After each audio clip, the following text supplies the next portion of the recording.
एक व्यक्ति जिसका नाम मोहन लाल था, उसे पढ़ने लिखने का बहुत शौक था। एक बार उसने मंत्री परिषद के माध्यम से अपने लिए एक शिक्षक की व्यवस्था की। शिक्षक राजा को पढ़ाने के लिए आने लगा। राजा को शिक्षा ग्रहण करते हुए कई महीने बीत गए, मगर राजा को कोई लाभ नहीं हुआ। गुरुजी तो रोज आते थे और खूब मेहनत किया करते थे, परंतु राजा को उस शिक्षा का कोई फायदा नहीं हो रहा था और इस कारण राजा बड़ा परेशान हो रहा था। गुरु की प्रतिभा और योग्यता पर सवाल उठाना भी गलत था, क्योंकि वो एक बहुत ही प्रसिद्ध और योग्य गुरु थे।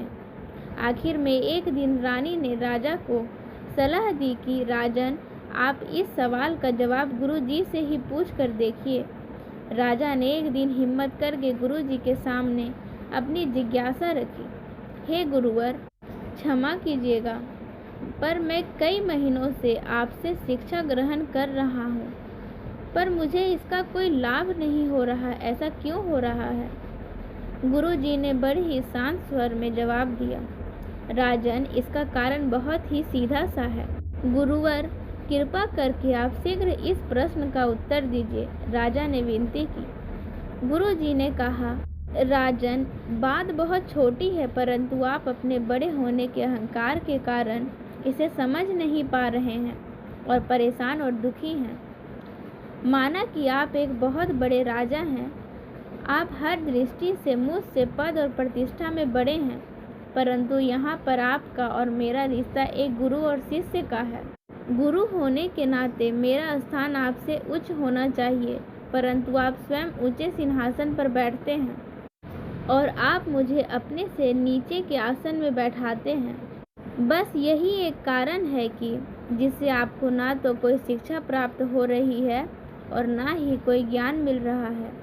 आपके राजा होने के कारण मैं आपसे यह बात नहीं कह पा रहा था।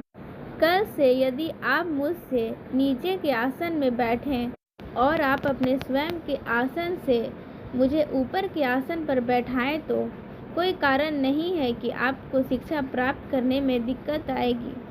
इस कार्य के बाद शिक्षा में किसी भी प्रकार की परेशानी नहीं आएगी और आप शिक्षा आसानी से प्राप्त कर पाएंगे।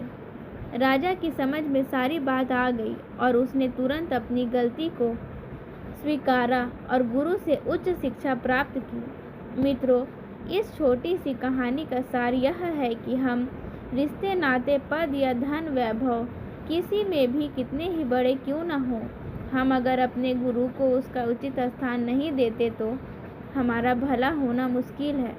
और यहाँ स्थान का अर्थ सिर्फ ऊंचा या नीचे बैठने से नहीं है। इसका सही अर्थ है कि हम अपने मन में गुरु को क्या स्थान दे रहे हैं। क्या हम सही मायने में उनको सम्मान दे रहे हैं या स्वयं के ही श्रेष्ठ होने का घमंड कर रहे हैं? अगर हम अपने गुरु या शिक्षक के प्रति है भावना रखेंगे तो हमें उनकी योग्यताओं एवं अच्छाइयों का कोई लाभ नहीं मिलेगा। यदि हम अभिमान की भावना रखेंगे तो हमें उनकी अच्छाइयों और योग्यताओं का कोई लाभ नहीं मिलने वाला। और अगर हम उनका आदर करेंगे, उन्हें महत्व देंगे, तो उनका आशीर्वाद हमें सहज ही प्राप्त होगा।